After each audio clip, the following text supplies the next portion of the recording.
میں بھی جب قلات میں گیا نا، 2 مہاراج سے ملاقات ہوئی، دونوں کی شادی نہیں ہوئی تھی. ایک تو ینگ تھے ذرا، دوسرے تھوڑے ایجڈ تھے، ان کا انٹرویو نہیں آیا. تو وہ بھی نہیں، اتنے بڑی عمر کے ہو گئے، ان کے بچے گھوم رہے ہیں وہاں. میں نے بار بار پوچھا یہ بچے آپ کے ہیں؟ کہنے نہیں میرے نہیں ہیں. پھر میں نے پوچھا یہ بچے آپ کے ہیں؟ کہنے میرے نہیں ہیں. بھائی میں نے تو شادی نہیں کی. ایک دم میرے شوق ہوا. میں نے کہا بھائی مہاراج کیا کر رہے ہو؟ قال النبی صلی اللہ علیہ وسلم تزوجوا ولا تکونوا کرہبان النصارى، نکاح کرو عیسائیوں کے پادریوں کی طرح نہ بنو. کیا کرتے ہیں؟ واتقوا اللہ الذی تساءلون به الارحام. دولہا دلہن کو سمجھایا جا رہا تھا انسان کے بچے بن جاؤ. یہ خطبہ ایسا ہے، آپ نیٹ پہ لکھو اس کا ترجمہ آ جائے گا. پنڈت جی کی الفاظ لکھو تو نیٹ بولے گا پتہ نہیں کیا بول رہا ہے بھائی، تو میری کچھ سمجھ میں نہیں آ رہا. صحیح ہے نا؟ وہ پنڈت جی سے ہی پوچھنے پڑیں گے. میں تو گیا تھا پنڈت جی سے پوچھنے کے لیے بھائی کچھ بتاؤ، لیکن میں نے کہا وہ پھر ناراض نہ ہو جائیں. پنڈت مہاراج تھے وہ، پنڈت جی تھے بھی نہیں. پتہ نہیں مہاراج میں پنڈت جی میں کیا فرق ہوتا ہے. وہ ان کے مفتی اعظم ہوتے ہوں گے شاید پنڈت، اور مہاراج نارمل مولانا ہوتے ہوں گے، تو شاید یہ ہوتا ہو، واللہ عالم. خیر، پھر اللہ نے کیا فرمایا؟ دوسری آیت جو پڑھی جاتی ہے، یا ایھا الذین آمنوا اتقوا اللہ وقولوا قولا سدیدا. ایمان والو اللہ سے ڈرو اور ہمیشہ سیدھی سیدھی بات کیا کرو. کیا کیا کرو؟ یہ نہیں کہ سچی بات. قولوا قولا صادقا نہیں کہا اللہ نے، قولوا قولا سدیدا. سدیدا کا مطلب سیدھی سیدھی، ٹیڑھی میڑھی آڑے ترچھے نہیں چل باتیں نہیں کیا کرو. اس سے فائدہ کیا ہوگا؟ یصلح لکم اعمالکم، تمہارے اعمال کو درست کر دے گا. یہ میاں بیوی کو سمجھایا جا رہا ہوتا ہے کہ ابھی سے نا سیدھی بات کرنا سیکھو. ٹوپیاں گھمانا، شوہر بیوی کو ٹوپیاں، بیگم میاں کو، پوری زندگی کس پہ چلتی ہے؟ ٹوپیوں پہ. سیدھی بات کرتے ہی نہیں. سسرال سے الگ آڑی ترچھی باتیں، سسرال والے داماد سے الگ، بیٹی سے الگ. گھروں میں جو آگ لگتی ہے وہ سیدھی باتیں کرنے سے لگتی ہے، آڑی ترچھی باتیں کرنے سے. جھوٹ پلو گھماتے ہیں باتوں کو، صحیح بات ہی نہیں کرتے. تو اس سے کیا ہوتا ہے؟ اعمال خراب ہونا شروع ہو جاتے ہیں. جب آدمی کو پتہ ہوتا ہے نا مجھ سے کوئی پوچھے گا تو مجھے سچ بولنا پڑے گا، تو وہ کام ہی ایسا نہیں کرتا کہ جواب دہی ممکن نہ ہو اس کے لیے. تو یہ میاں بیوی کو تمیز سے نصیحت کی جاتی ہے. اور پھر حدیثیں پڑھی جاتی ہیں، النکاح من سنتی، نکاح میری سنت ہے. فمن رغب عن سنتی فلیس منی، جو میری سنت پہ نہیں چلے گا وہ مجھ سے نہیں ہوگا. دولہا کو حوصلہ افزائی کی، تو بیٹا زندگی میں پہلی دفعہ کوئی انسان ڈھنگ کا کام کر رہا ہے، تو نبی کی سنت کو بولتے کیوں نہیں بھائی، زندہ کر. اور اتفاق کی بات ہے دوسری شادی میں بھی یہی خطبہ ہے، تیسری میں بھی اور چوتھی میں بھی. کیا مطلب؟ دوسری میں بھی اس کو اپریشیٹ کیا جاتا ہے، سنت کر رہا ہے، تیسری میں بھی چوتھی میں بھی. سمجھتے؟ یہ ویسے ہی درمیان میں جنرل نالج کے لیے ایک بات آ گئی. میں آپ کو پتہ ہے اس ٹاپک پر آج کل بالکل بھی نہیں بولتا. تو آگے اللہ تعالیٰ کے آگے کیا حدیث میں جو خطبے میں پڑھا جاتا ہے؟ قال النبی صلی اللہ علیہ وسلم تزوجوا الودود الولود فإنی مباہی بکم الامم. ایسی عورت سے نکاح کرو محبت کرے اور تمہیں اولاد زیادہ دے، میں قیامت کے دن تمہاری کثرت پہ فخر کروں گا. میاں بیوی کو سمجھایا جاتا ہے نسل مت روکنا، تمہارا ملاپ پائیدار، کامیاب، خوشیوں بھرا اور آخرت میں ترقی کا سبب جبھی ہو سکتا ہے جب تم دونوں اولاد کی کثرت چاہو. شروع میں ہی چاہتے ہیں کہ ہمارے اولاد نہ ہو، اس کی بھی نفی کی گئی. اور کیا پڑھا جاتا ہے خطبے میں؟ وقال النبی صلی اللہ علیہ وسلم تزوجوا ولا تکونوا کرہبان النصارى، نکاح کرو عیسائیوں کے پادریوں کی طرح نہ بنو. میں بھی جب قلات میں گیا نا، 2 مہاراج سے ملاقات ہوئی، دونوں کی شادی نہیں ہوئی تھی. ایک تو ینگ تھے ذرا، دوسرے تھوڑے ایجڈ تھے، ان کا انٹرویو نہیں آیا. تو وہ بھی نہیں، اتنے بڑی عمر کے ہو گئے، ان کے بچے گھوم رہے ہیں وہاں. میں نے بار بار پوچھا یہ بچے آپ کے ہیں؟ کہنے نہیں میرے نہیں ہیں. پھر میں نے پوچھا یہ بچے آپ کے ہیں؟ کہنے میرے نہیں ہیں. بھائی میں نے تو شادی نہیں کی.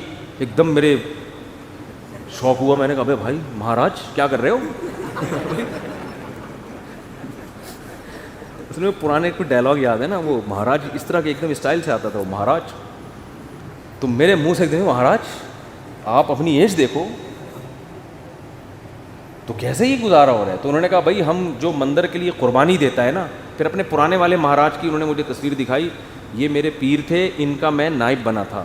تو جو اپنے آپ کو مندر کی خدمت کے لیے وقف کر دیتا ہے، شادی نہیں کرتا کہ بس مندر کی خدمت ہی کرنی ہے، وہ پھر اس مندر کا مہاراج بنتا ہے. تو ان کا مذہب ہوگا، میں ان پہ طنز نہیں کر رہا، وہ ان کا جو مذہب ان کو سکھاتا ہے. میں نے ان سے کہا لیکن مجھے تو موقع مل گیا، میں نے کہا آپ کا مذہب آپ کو یہ کہتا ہے کہ آپ شادی نہ کریں, ہمارا مذہب ہمیں یہ کہتا ہے کہ مر رغب عن سنتی فلیس منی. نبی نے فرمایا جو نکاح نہ کر کے میری سنت سے اعراض کرے گا اس کا مجھ سے کوئی تعلق نہیں. اور حبب الی النساء والطیب, نبی نے فرمایا دنیا میں دو چیزیں محبوب ہیں, ایک نکاح کی کثرت اور ایک خوشبو. تو ہمارے نبی تو بالکل اس کے اپوزٹ چلے ہیں, بالکل اس کے برعکس. تو یہ نہیں کہ نکاح کرنا ہے, کثرت نکاح کی ترغیب ہے. میں نے کہا ہم تو رہبانیت کے بالکل اگینسٹ چلتے ہیں. تو مجھے اس وقت وہ حدیث سمجھ میں آئی کہ آپ عیسائی بھی یہ کرتے تھے, پادری, نکاح نہیں کرنا. تو ہمارے نبی نے فرمایا تم نے ان کو فالو نہیں کرنا, نا ہم تو کثرت سے. تو مجھے لگ رہا تھا وہاں بیٹھ کر کہ یہ جو مہاراج ہیں وہ مہاراج کے چہرے پر نا افسردگی کے آثار تھے. یہ پہلے والے جو مہاراج جن کا انٹرویو آیا یہ تو پھر بھی ینگ تھے, تھوڑے سے اچھے صحیح. دوسرے والے مہاراج افسردہ, گھٹنوں میں بھی پرابلم, کچھ مسائل بھی تھے بیماریوں کے. تو میں مہاراج سے ریکویسٹ کرنے والا تھا کہ کر لیں شادی, یہ مسائل آپ کے نیچرل لائف کا کوئی آلٹرنیٹ نہیں ہے. مندر کی خدمت شادی کر کے بھی ہو سکتی ہے. اب شادی کی ہوتی یہ بچے آپ کے ہوتے ہیں, یعنی اسی جیسے ان کو لگا دیتے مندر کی خدمت پہ. اگر آپ کا یہ نظریہ ہے, میں ترغیب نہیں دے رہا ہوں ان کو, کیا خیال ہے؟ جیسے ہمارے بیٹے ہیں تو میری خواہش ہے کہ یار وہ بیٹے عالم بنے, اللہ خواہش کو پورا کرے.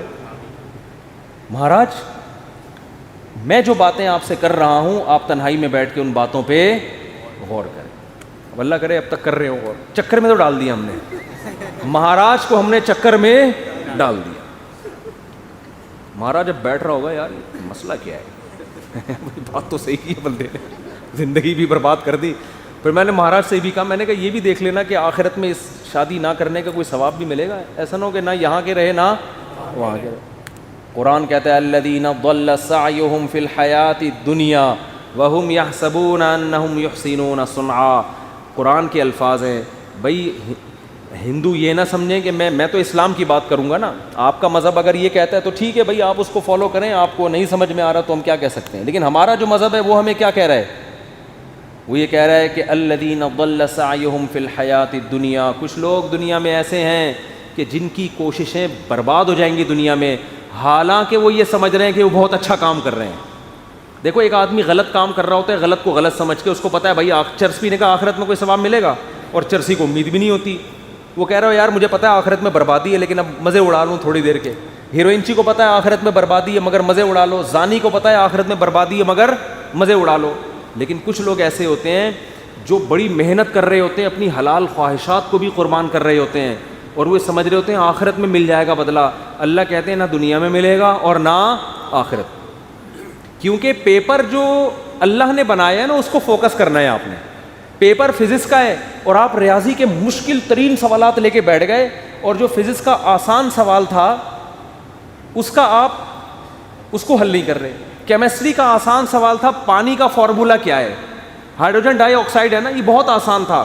آپ کہہ رہے تو بہت آسان ہے یار, یہ نہیں حل کرتا مجھے اصل میں ایک فزکس کا ایک بڑی پیچیدہ ایکویشن ہے اس کو میں حل کر سکتا ہوں. اس کو بیٹھ کے آپ نے حل کرنا شروع کر دیا. عقل مند کہے گا بھائی تیرے سے جو پوچھا گیا ہے اس کو تو فوکس کر, جو سوال پوچھا نہیں جا رہا اس کا جواب کیوں دے رہا ہے. اب آپ جواب میں یہ کہیں یار دیکھو میری اتنی محنت کر کے میں نے فزکس کی اس ایکویشن کو حل کیا ہے, میں یہ سوچ بھی نہیں سکتا کہ ممتحن اور ایگزامینر میری اس محنت کو ضائع کر دے, یقیناً 100 نمبر دے گا.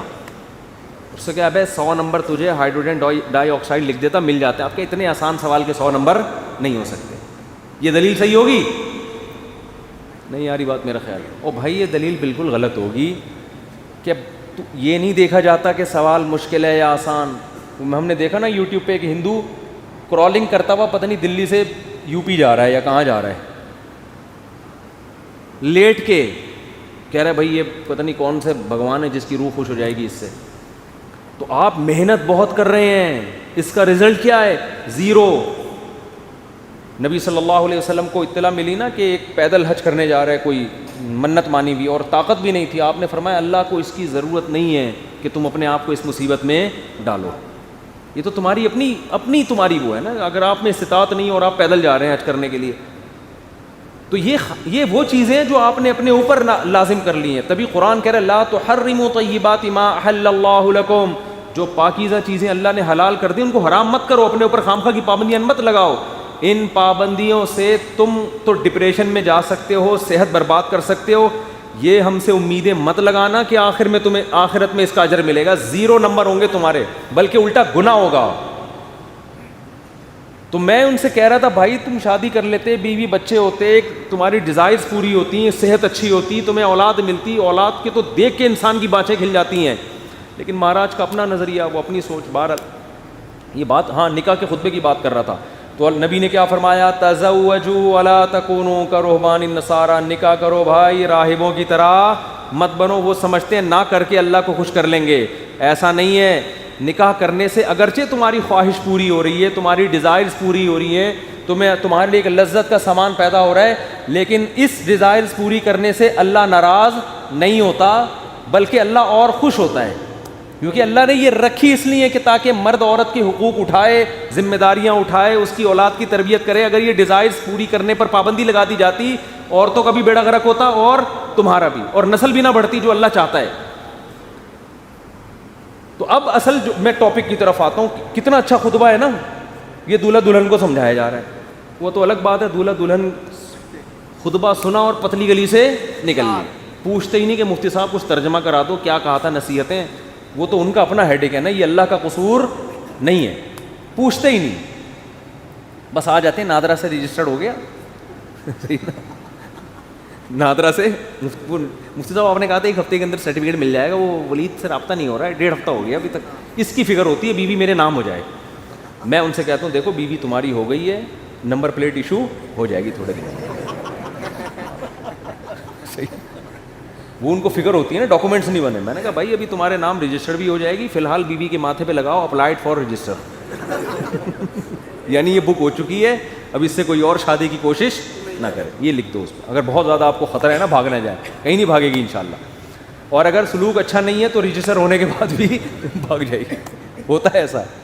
تو وہ نادرہ کے کاغذ لے کے گھومتے رہو گے. جیسے میں اب تک وہ ٹھپے لے کے, سبزی والا جو پیسے لے کے بھاگا ہے نا, اس کے انگوٹھے لے کے 6 سال تک گھومتا رہا میں.